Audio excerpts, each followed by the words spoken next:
ഒറ്റപ്പാലത്ത് ഡിവൈഎഫ്ഐ സംഘടിപ്പിക്കുന്ന മാനവ മഹോത്സവ ഘോഷയാത്രയ്ക്കിടെ അക്രമമുണ്ടായേക്കുമെന്ന് ഇന്റലിജൻസ് റിപ്പോർട്ട്. നാളെ നടക്കുന്ന പരിപാടി മുൻനിർത്തി കനത്ത സുരക്ഷയാണ് പോലീസ് ഒരുക്കുന്നത്. ബിജെപി ഹർത്താലിനിടെ സംസ്ഥാനത്ത് തന്നെ ഏറ്റവും കൂടുതൽ അക്രമ സംഭവങ്ങൾ ഉണ്ടായ ഒറ്റപ്പാലത്ത് ഇരുവിഭാഗവും കായികമായി സംഘടിക്കുന്നുണ്ടെന്നും പോലീസിന് വിവരം ലഭിച്ചു. കണ്ണൂരിലെ ബിജെപി പ്രവർത്തകൻ രമിത്തിന്റെ കൊലപാതകത്തെ തുടർന്നുണ്ടായ ഹർത്താലിൽ 3 ഡിവൈഎഫ്ഐ പ്രവർത്തകർക്കാണ് ഒറ്റപ്പാലത്ത് വെട്ടേറ്റത്. ഡിവൈഎഫ്ഐയുടെ മാനവ മഹോത്സവത്തിന്റെ പ്രചരണ ബോർഡുകൾ പൂർണ്ണമായും നഗരത്തിലും പരിസര പ്രദേശങ്ങളിലും നശിപ്പിക്കപ്പെട്ടു.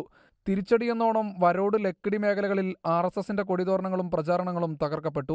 നാളെ നടക്കുന്ന മാനവ മഹോത്സവ ഘോഷയാത്രയുമായി ബന്ധപ്പെട്ട അക്രമങ്ങൾ ഉണ്ടായേക്കുമെന്നാണ് പോലീസിന് ലഭിച്ചിരിക്കുന്ന രഹസ്യവിവരം. ഡിവൈഎഫ്ഐയുടെ ഘോഷയാത്രകൾ കടന്നുപോകുന്ന മേഖലകൾ കേന്ദ്രീകരിച്ച് സംഘർഷമുണ്ടാകുമെന്ന സൂചനയും പോലീസ് നൽകുന്നുണ്ട്. ഏതാണ്ട് 5000-ലധികം പ്രവർത്തകരെയാണ് പരിപാടിക്ക് സംഘാടകർ പ്രതീക്ഷിക്കുന്നത്. വർഗീയവാദികളെയും മതതീവ്രവാദികളെയുമാണ് ലക്ഷ്യം വെച്ചത്. അവർക്ക് തന്നെ ഇത് കൊണ്ടു എന്നതിൻ്റെ പ്രകടമായ തെളിവുകളാണ് കഴിഞ്ഞ ദിവസം ഒറ്റപ്പാലം പരിസര പ്രദേശങ്ങളിലും ഒറ്റപ്പാലം ബ്ലോക്ക് പരിധിയിലാകെയും മാനവ മഹോത്സവവുമായി ബന്ധപ്പെട്ടുകൊണ്ട് സ്ഥാപിച്ചിട്ടുള്ള എല്ലാ ബോർഡുകളും ബാനറുകളും നശിപ്പിക്കപ്പെട്ടിട്ടുള്ളത്.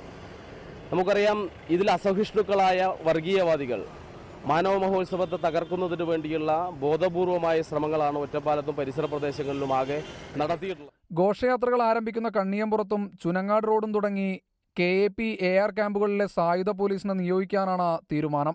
ഘോഷയാത്രകൾക്കിടയിൽ നിന്ന് പ്രകോപനം ഉണ്ടാകാതിരിക്കാനും പോലീസ് ശ്രദ്ധിക്കുന്നുണ്ട്. ഒറ്റപ്പാലം ബ്ലോക്ക് കമ്മിറ്റി കേന്ദ്രീകരിച്ച് 100-ലധികം പ്ലോട്ടുകളും വാദ്യഘോഷങ്ങളുമായി സംഘപരിവാറിന്റെ ഗണേശോത്സവത്തിന് ബദലെന്നോണമാണ് ഡിവൈഎഫ്ഐയുടെ മാനവ മഹോത്സവം സംഘടിപ്പിക്കപ്പെടുന്നത്. ഘോഷയാത്രകൾ നഗരത്തിൽ സംഗമിച്ച് ബസ് സ്റ്റാൻഡിൽ ചേരുന്ന പൊതുയോഗത്തിൽ സംവിധായകൻ ആഷിഖ് അബു, MP രാജേഷ് MP എന്നിവർ പങ്കെടുക്കും. രാഷ്ട്രീയ സംഘർഷങ്ങളുടെ പശ്ചാത്തലത്തിൽ ഉന്നത പോലീസ് ഉദ്യോഗസ്ഥർ അടുത്ത ദിവസം തന്നെ ഒറ്റപ്പാലത്തെത്തി സ്ഥിതിഗതികൾ വിലയിരുത്തും.